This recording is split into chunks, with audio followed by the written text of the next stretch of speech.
জেলে এলাম সেই কবে, তারপর 10 বার সূর্যকে প্রদক্ষিণ করেছে পৃথিবী।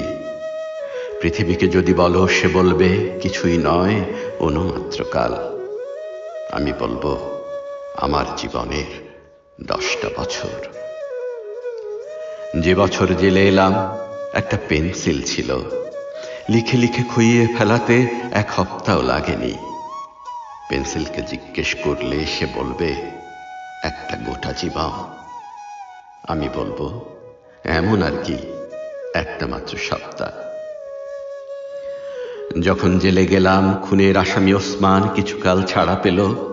তারপর চোরাই চালানের দায়ে ঘুরে এসে 6 মাস কয়েদ খেটে আবার খালাস হলো। কাল তার চিঠি পেলাম, বিয়ে হয়েছে তার, আগামী বসন্তে ছেলের মুখ দেখবে। আমি জেলে আসবার সময় যে সন্তানেরা জননীর গর্ভে ছিল, আজ তারা 10 বছরের বালক। সেদিনকার রোগা ঠ্যাং লম্বা ঘোড়ার বাচ্চাগুলো বেশ কিছুদিন হলো রীতিমতো নিতম্বিন ঘোড়ায় পরিণত হয়েছে। কিন্তু জলপাইয়ের জঙ্গল আজও সেই জঙ্গল, আজও তারা তেমনি শিশু। আমি জেলে যাবার পর দূরবর্তী আমার শহরে জেগেছে নতুন নতুন পার্ক, আর আমার বাড়ির লোকগুলো এখন উঠে গেছে অচেনা রাস্তায়, যে বাড়ি আমি কখনো চোখেও দেখিনি। যে বছর আমি জেলে এসেছিলাম, রুটি ছিল তুলার মতো সাদা।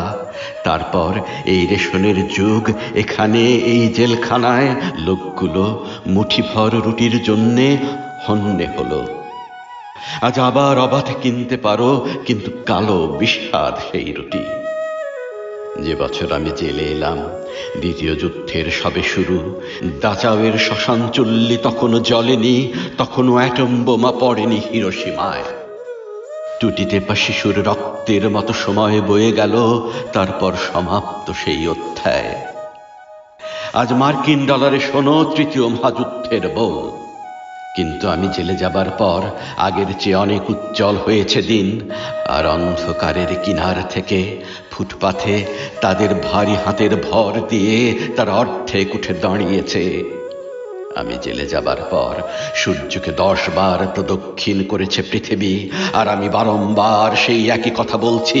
জেলখানায় কাটানো 10টা বছরে যা লিখেছি সব তাদেরই জন্যে, তাদেরই জন্যে যারা মাটির পিঁপড়ের মতো, সমুদ্রের মাছের মতো, আকাশের পাখির মতো অগণিত, যারা ভীরু, যারা বীর, যারা নিরক্ষর, যারা শিক্ষিত, যারা শিশুর মতো সরল, যারা ধ্বংস করে, যারা সৃষ্টি করে। কেবল তাদেরই জীবন বৃত্তান্ত মুখর আমার গানে। আর যা কিছু, ধরো আমার জেলের 10টা বছর শুধুমাত্র কথার কথা।